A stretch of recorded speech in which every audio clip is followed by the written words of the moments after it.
जय हिंद स्टूडेंट्स। आज हम इस वीडियो में लिंग की परिभाषा और उसके प्रकार के विषय में जानेंगे।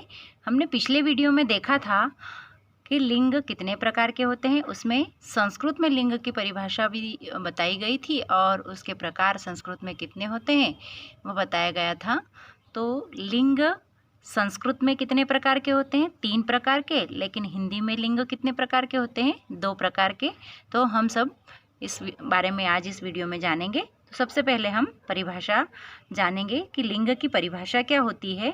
तो लिंग की परिभाषा होती है शब्द के जिस रूप से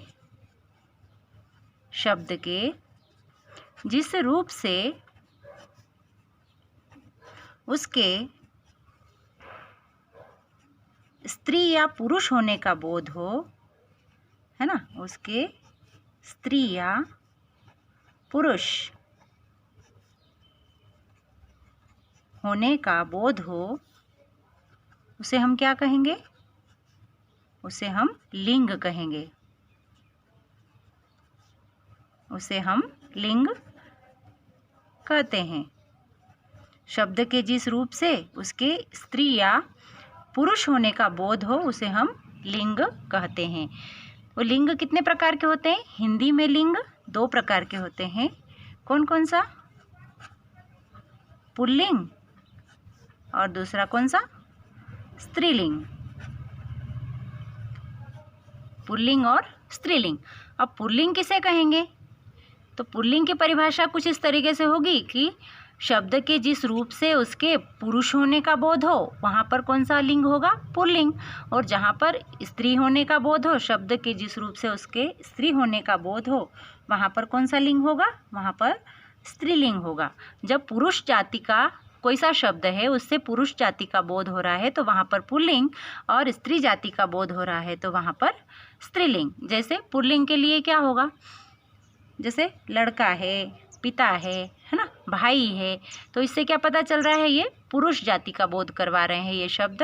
तो इससे ये क्या समझ में आया? ये कौन है? ये पुल्लिंग है। और स्त्रीलिंग में माता है, बहन है ना, ये स्त्रीलिंग में हुआ। तो जो शब्द पुरुष जाति का बोध करवाए वो पुल्लिंग होंगे और जो शब्द स्त्री जाति का बोध करवाए वे स्त्रीलिंग होंगे। तो ये पुल्लिंग और स्त्रीलिंग की परिभाषा हुई। और लिंग की परिभाषा क्या हुई? शब्द के जिस रूप से उसके स्त्री या पुरुष होने का बोध हो उसे हम लिंग कहते हैं।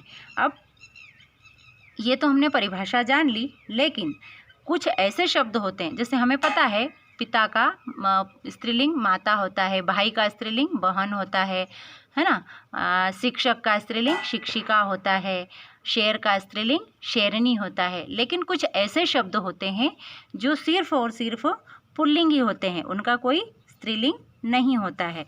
तो मैं आपको ऐसे कुछ बताऊंगी शब्द जो उनके सिर्फ किस में प्रयोग में आते हैं? वो सिर्फ पुल्लिंग में, स्त्रीलिंग में वो प्रयोग में नहीं आता है। तो सबसे पहले क्या होगा? दिनों के नाम। किसके नाम? दिनों के नाम। अब दिन कौन कौन से? जैसे सोमवार हुआ, मंगलवार हुआ, बुधवार हुआ, है ना, ये सब क्या है? दिनों के नाम है। अब इनके कभी भी स्त्रीलिंग नहीं होंगे। ये हमेशा किस में प्रयोग में आएंगे? ये हमेशा पुल्लिंग में ही प्रयोग में आते हैं। इनका कभी भी स्त्रीलिंग नहीं होता है। ऐसे ही किसका? फलों के नाम। किसके नाम? फलों के नाम। अब फल कौन कौन से? जैसे आम हुआ, है ना। अब आम का कोई स्त्रीलिंग बनता है क्या? नहीं, है ना। आम हुआ, फिर अमरूद हुआ, ऐसे ऐसे और भी फल है जिनका सिर्फ और सिर्फ किस में प्रयोग होता है? पुल्लिंग में, उनका स्त्रीलिंग में प्रयोग नहीं होता है। फिर ऐसे ही क्या आता है? जैसे वृक्षों के नाम। अब वृक्षों के नाम कैसे? जैसे नीम हुआ, पीपल हुआ, तो इनका स्त्रीलिंग होता है क्या? नहीं होता है। वृक्षों के नाम में नीम, पीपल, बरगद आदि ये सब क्या है?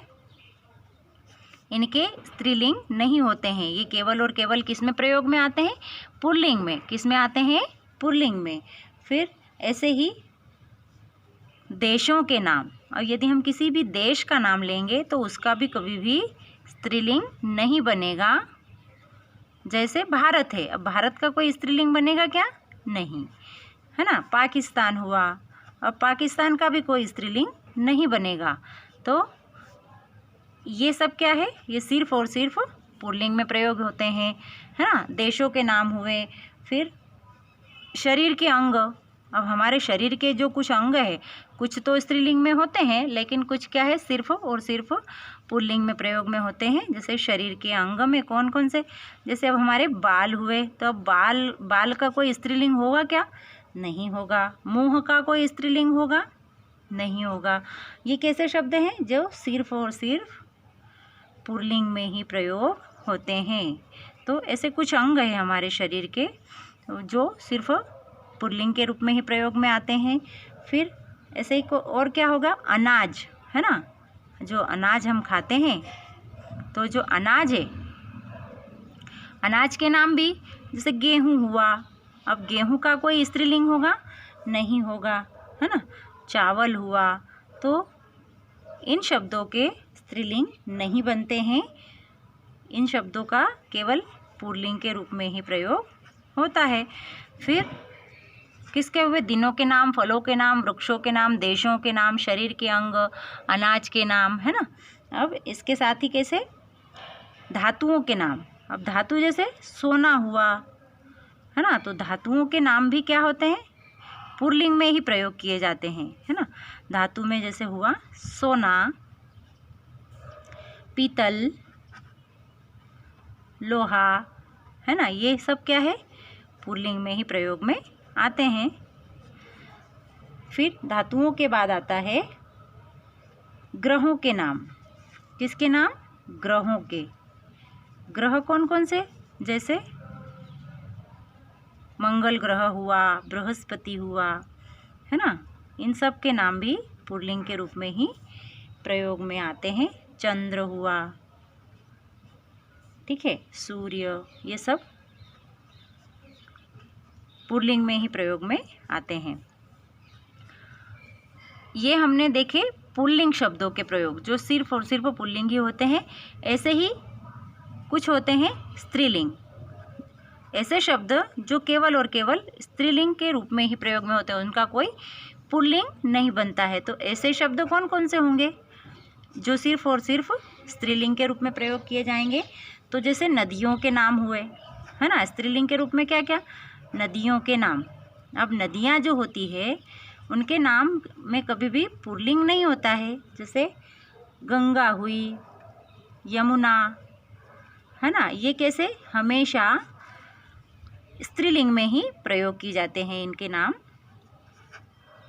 अब लिपि, है ना, जो लिपियों के नाम होते हैं वो भी कैसे होते हैं, स्त्रीलिंग ही होते हैं। लिपियों के नाम कैसे होते हैं, जैसे हम जो लिपि लिखते हैं वो कौन सी लिपि है, देवनागरी। कौन सी लिपि है, देवनागरी। ऐसे ही दूसरी और लिपियां होती है जैसे गुरुमुखी, है ना, तो ये सब लिपियां कैसी होती है, स्त्रीलिंग में होती है। फिर अब हमने यहाँ पर पढ़ा था शरीर के अंग। अब शरीर के कुछ अंग ऐसे होते हैं जो केवल पुल्लिंग होते हैं, जो कुछ अंग ऐसे होते हैं जो केवल स्त्रीलिंग के रूप में, शरीर के कुछ अंग। अब हमने वहाँ पर कौन कौन से अंग पढ़े थे जो पुल्लिंग में यूज़ हो रहे थे, जैसे बाल है, मुंह है, दांत है।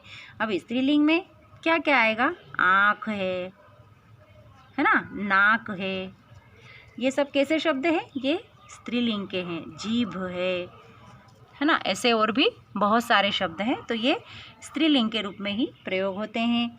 फिर भाषाओं के नाम हुए, किसके नाम हुए, भाषाओं के नाम, बोलियों के नाम, है ना। तो बोलियों के नाम कौन कौन से, बोलियों के नाम भी क्या कुछ ऐसे हैं जो स्त्रीलिंग में ही प्रयोग होते हैं। जैसे मारवाड़ी हुई, है ना, कौन कौन सी भाषाएं हुई, मारवाड़ी हुई, गुजराती हुई,